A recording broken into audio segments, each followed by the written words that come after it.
Χαίρετε κυρίες και κύριοι, στον αέρα η δημόσια ραδιοφωνία της Αρμενίας. Τις τελευταίες ειδήσεις παρουσιάζει η Λιάννα Μανοκιάν.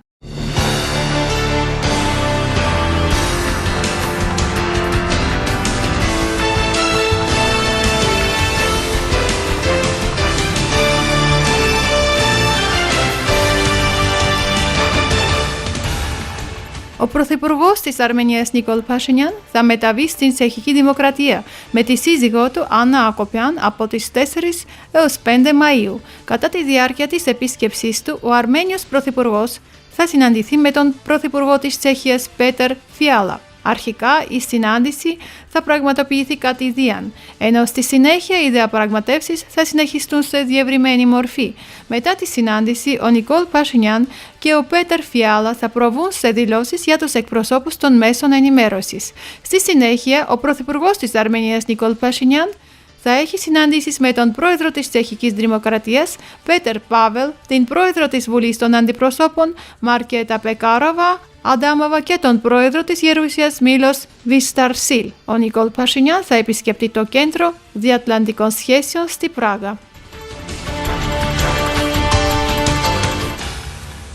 Το σύστημα ασφαλείας που υποτίθεται ότι πρέπει να εξασφαλίσει τη σταθερότητα στην περιοχή μας δεν λειτουργεί σήμερα με επαρκή αποτελεσματικότητα. Αυτό δήλωσε ο Πρωθυπουργός της Αρμενίας Νικόλ Πασινιάν στη Εθνοσυνέλευση, σημειώνοντας ότι τα υπάρχοντα συστήματα είναι στρεβλωμένα ή παραμορφωμένα. Αυτό σημαίνει ότι αντιμετωπίζουμε πρόσθετες προκλήσεις στον τομέα της ασφάλειας. Ο Πασινιάν λέει ότι πρέπει να βρεθούν λύσεις, αλλά αυτό δεν σημαίνει ότι η Αρμενία εργάζεται τώρα για την ολοκληρωτική αλλαγή αυτών των συστημάτων. Ο στρατηγικός μας στόχος είναι να διαχειριστούμε τα προβλήματα που προκαλούνται από αυτή την παραμόρφωση ή να εξομαλύνουμε τις ανομαλίες που προκαλούνται από αυτή την παραμόρφωση. Αλλά με ποιες μεθόδους και με ποιους τρόπους μπορεί να γίνει αυτό? Μπορεί να υπάρχει μια υπόθεση ή μια πρόταση ή μια προσέγγιση ότι θα πρέπει να προσθεθούν νέα στοιχεία σε αυτή τη συνολική αρχιτεκτονική ασφάλειας, η οποία αποτελεί μια προσέγγιση, αλλά δεν είναι γεγονός ότι θα εξασφαλίσει στρατηγική ασφάλεια, διότι τα νέα στοιχεία μπορούν να διαχειριστούν ορισμένους κινδύνους, αλλά με τη σειρά τους μπορούν να προκαλέσουν νέους κινδύνους. Ο Πρωθυπουργός Πασινιάν πιστεύει ότι είναι λάθος να ρωτάμε ποιος μπορεί να παρέχει την ασφάλεια και τη σταθερότητα. Η παρουσία ενός τέτοιου παράγοντα συνεπάγεται και ασταθεία και κινδύνους. Ο Πασινιάν θεωρεί ότι η σωστή διατύπωση υπό τις παρούσες συνθήκες μπορεί να επιτύχει όλα αυτά και επισημαίνει ότι η συνολική ειρήνη αποτελεί την απάντηση. Η μία από τις δύο προϋποθέσεις για την επίτευξη της ειρήνης, λέει, είναι η πολιτική βούληση. Το άλλο συστατικό σύμφωνα με τον Πασινιάν είναι οι λεπτομέρειες των παραμέτρων της ειρήνης. Αυτό είναι που απασχολεί την κυβέρνηση της Αρμενίας. Υπάρχει μια επιλογή ότι η ειρήνη είναι πραγματικά δυνατή με παραμέτρους που είναι θεμελιωδώς αποδεκτές για την Αρμενία και τους βουλευτές της. Και υπάρχει μια επιλογή ότι η ειρήνη είναι ρεαλιστικά δυνατή με παραμέτρους που είναι θεμελιωδώς απαράδεκτες για την Αρμενία και τον λαό της Αρμενίας. Καθήκον μας είναι να μπορέσουμε να εξισορροπήσουμε όσο το δυνατόν περισσότερο τον ρεαλισμό και τα συναισθήματα που σχετίζονται με το θέμα και να τα φέρουμε στο ίδιο επίπεδο και στο ίδιο πεδίο. Κατά πόσο αυτό θα είναι δυνατό δεν μπορώ να πω. Η αρμενική κυβέρνηση και η Αρμενία πρέπει να δηλώσουν ότι όχι μόνο δεν έχουν εδαφικές διεκδικήσεις, αλλά και ότι δεν θα έχουν και στο μέλλον. Η θέση μας είναι η εξής. Η κυβέρνηση της Δημοκρατίας της Αρμενίας και η Δημοκρατία της Αρμενίας πρέπει να δηλώσουν ότι όχι μόνο δεν έχει, αλλά και δεν θα έχει καμία εδαφική διεκδίκηση στο μέλλον. Και αυτή είναι η μόνη αρχή που θα μας επιτρέψει να έχουμε κράτος. Διαφορετικά θα γίνουν όλα από όλες τις πλευρές, ώστε να μην υπάρχουμε ως κράτος, τόνισε ο Νικόλ Πασινιάν. Το State Department των ΗΠΑ εξέφρασε την ανησυχία του για την απόφαση της Τουρκίας να αναστείλει τις άδειες πτήσεων για τις αρμενικές αεροπορικές εταιρείες. Αυτό δήλωσε το Αμερικανικό Υπουργείο Εξωτερικών. Οι ΗΠΑ υποστηρίζουν στεναρά την εξομάλυνση των αρμενοτουρκικών σχέσεων. κάτι που θα ήταν καλό για ολόκληρη την περιοχή. Είμαστε απαγοητευμένοι από την ανακοίνωση της Τουρκίας ότι αναστέλνει την άδεια για τις αρμενικές αεροπορικές εταιρείες να πετούν μέσω του εδάφους της. Οι προηγούμενες συμφωνίες μεταξύ των χωρών για την αποκατάσταση των αεροπορικών συνδέσεων ήταν ένα σημαντικό μέσο για την οικοδόμηση εμπιστοσύνης. Ελπίζουμε ειλικρινά ότι η Τουρκία και η Αρμενία μπορούν να συνεχίσουν να αποκαθιστούν τους οικονομικούς δεσμούς και να ανοίξουν τις μεταφορικές συνδέσεις, σημειώσε το Υπουργείο Εξωτερικών των ΗΠΑ. Ο Τούρκος Υπουργός Εξωτερικών Μεύλουτ Τσαβουσόγλου εξήγησε γιατί η Τουρκία έκλεισε τον εναέριο χώρο της για πτήσεις από την Αρμενία. Ο Τσαβουσόγλου δικαιολόγησε τις ενέργειες της Τουρκίας με το άνοιγμα του μνημείου Νεμέσης στο Ερεβάν. Ο Τούρκος Υπουργός Εξωτερικών χαρακτήρισε την κίνηση αυτή ως πρόκληση και σημείωσε ότι σε απάντηση έκλεισαν τον εναέριο χώρο από την Αρμενία.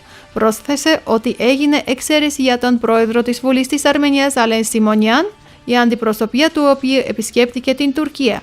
Ο Τσαβούσογλου δήλωσε ότι εάν συνεχιστούν τέτοιες ενέργειες θα ληφθούν νέα μέτρα. Στις 25 Απριλίου στο Ερεβάν άνοιξε πανηγυρικά το μνημείο της Νέμεσης, αφιερωμένο στους ήρωες που οργάνωσαν και πραγματοποίησαν την επιχείρηση Νέμεσης το 1919.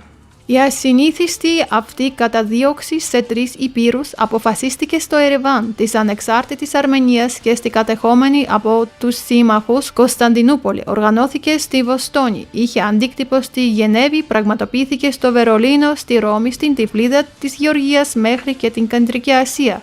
Στοχεύει, ακολουθώντας την παράδοση της τυρανοκτονίας, να τιμωρήσει τους κυριότερους πολιτικά υπεύθυνους που καταδικάστηκαν ερήμην σε θάνατο από ένα Οθωμανικό δικαστήριο. Ο πρόεδρος της Επιτροπής Εξωτερικών Σχέσεων της Γερουσίας, Μπομπ Μένεντες, επέκρινε την επικεφαλής της Αμερικανικής Υπηρεσίας Διεθνούς Ανάπτυξης, Σαμάντα Πάουερ, σημειώνοντας ότι η USAID ανταποκρίθηκε εξαιρετικά αργά στην ανθρωπιστική κρίση που αντιμετωπίζουν οι Αρμένοι στο Ναγκόρνο Καραμπάχ.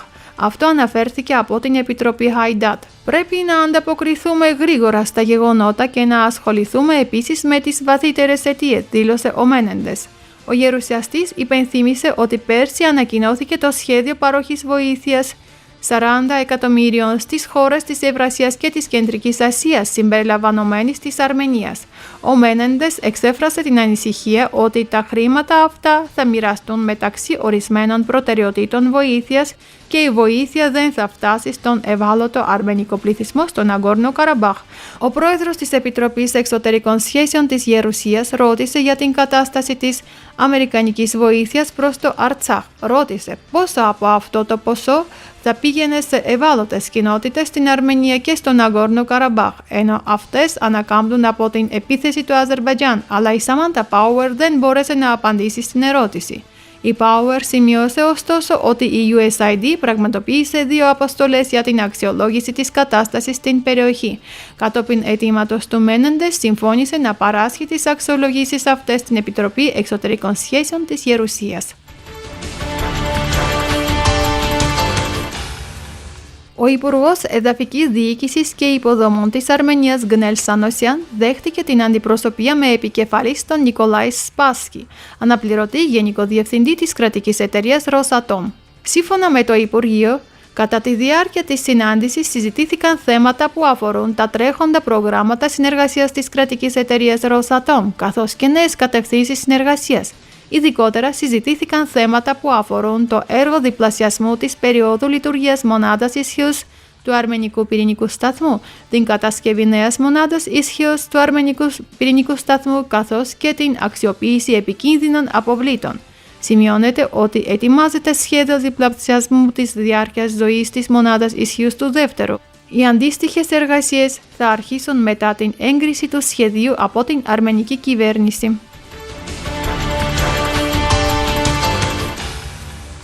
Η επίσημη Ουάσιγκτον ζήτησε από τον Μπακού και το Ερεβάν να εξετάσουν πώς να προστατεύσουν καλύτερα τα δικαιώματα και την ασφάλεια του λαού του Ναγκόρνο Καραμπάχ. αναφέρει το Αμερικανικό Υπουργείο Εξωτερικών απαντώντας σε ερώτηση του Σβομπόντα σχετικά με το αν τα θέματα που σχετίζονται με τον Ναγκόρνο Καραμπάχ συζητούνται στις αρμενο-αζερικές συνομιλίες στην Ουάσιγκτον αυτές τις ημέρες. Ο εκπρόσωπος του Υπουργείου Εξωτερικών τόνισε ότι το ζήτημα των δικαιωμάτων και της ασφάλειας του λαού του Ναγκόρνο Καραμπάχ αποτελεί βασικό ζήτημα στη σύγκρουση μεταξύ της Αρμενίας και του Αζερμπαϊτζάν. Ο μόνος τρόπος για να βρεθεί μια βιώσιμη λύση σε μια σύγκρουση που έχει στοιχήσει πάρα πολλές ζωές και συνεχίζεται για πάρα πολύ καιρό είναι να αισθάνονται επιτέλους αυτοί οι άνθρωποι ασφαλείς στα σπίτια τους και να προστατεύονται τα δικαιώματά τους, δήλωσε το Αμερικανικό Υπουργείο Εξωτερικών, προσθέτοντας ότι οι Ηνωμένες Πολιτείες υποστηρίζουν μια μακροπρόθεσμη σταθερή συμφωνία που μπορεί να θέσει τα θεμέλια για την ειρήνη. Ωστόσο, το State Department τονίζει ότι ο όγκος, η φύση και το περιεχόμενο της συμφωνίας για τη ρύθμιση των σχέσεων θα πρέπει να καθοριστούν από τα μέρη. Η Ουάσιγκτον έχει την τιμή να φιλοξενήσει τους υπουργούς εξωτερικών της Αρμενίας και του Αζερμπαϊτζάν, καθώς εργάζεται για την ειρήνη. Οι Ηνωμένες Πολιτείες παραμένουν προσιλωμένες στην προώθηση ενός ειρηνικού μέλλοντος στο Νότιο Καύκασο.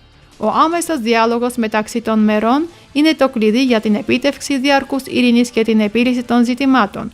Ο όγκος και η φύση της συμφωνίας που θα διέπει τη σχέση εξαρτάται από τα μέρη. Το πεδίο εφαρμογής και η φύση της συμφωνίας για τη ρύθμιση επίσης εξαρτάται από τα μέρη. Στόχος μας είναι να παρέχουμε έναν χώρο όπου μπορούν να πραγματοποιηθούν διμερείς συζητήσεις και τα μέρη μπορούν να κάνουν την πραγματικά σκληρή δουλειά μαζί για να σημειώσουν προς τη διαρκή ειρήνη.